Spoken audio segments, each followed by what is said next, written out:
মাফ করে দেন।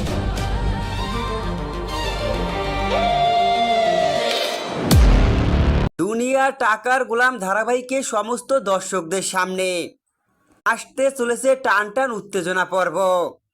ধারাবাহিকটির দর্শকেরা এবার দেখতে পাবে তাদের মনের মতো একটি পর্ব, যেখানে ইতিমধ্যেই তো দর্শকেরা দেখতে পেয়েছে গোলামের বাড়িতে হানা দিয়েছে মন্ত্রীর গুন্ডালোকগুলো।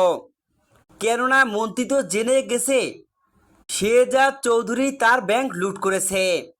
শেহজাদ চৌধুরী যে ব্যাংক লুট করেছে এর জন্যই তার বাড়িতে পোষা গুন্ডা পাঠায় মন্ত্রী। কিন্তু সেই মন্ত্রীর গুন্ডা লোকগুলো গোলামকে না পেয়ে গোলামের স্ত্রী ও তার মায়ের উপরে কুড়াল ধরে। তখনই সেখানে হাজির হয় শেহজাদ চৌধুরীর পালিত সেই বাঘটি। বাঘটি এসে সবাইকে ভয় পাইয়ে দেয়। বাঘটির হিংস্রতা দেখে সবাই ভয় পায়। দেখা যায় বাঘের হাতে শিকার হওয়ার হাত থেকে নিজেদের বাঁচাতে সবাই সেখান থেকে পালিয়ে যায়।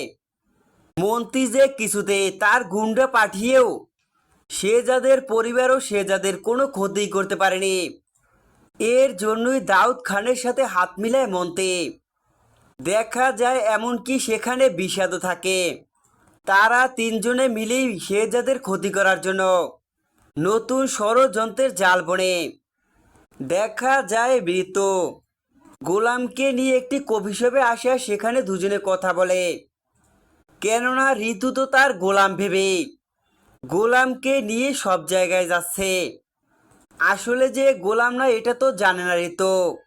ঋতু যে গোলামকে বিয়ে করেছিল সে গোলাম তো নয় এটা তো না জেনেই গোলামকে নিয়ে বিভিন্ন স্থানে যাচ্ছে ঋতু।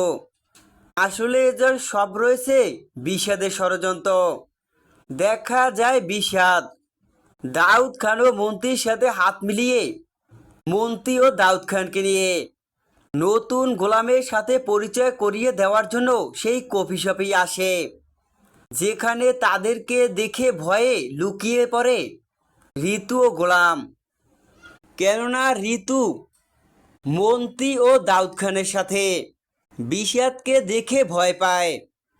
কেননা ঋতু তো বুঝতে পারছে না যে কেন গোলামের সাথে দেখা করতে এসেছে তারা, আর মন্ত্রী আর দাউদ খানের সাথেই বা কি করছে বিষাদ। এসব নিয়েই ভয় পেতে থাকে ঋতু। তো বন্ধুরা, দুনিয়া টাকার গোলাম ধারাবাহিকে এমনই ধামাকা পর্ব দেখতে পাবে আগামী পর্বে।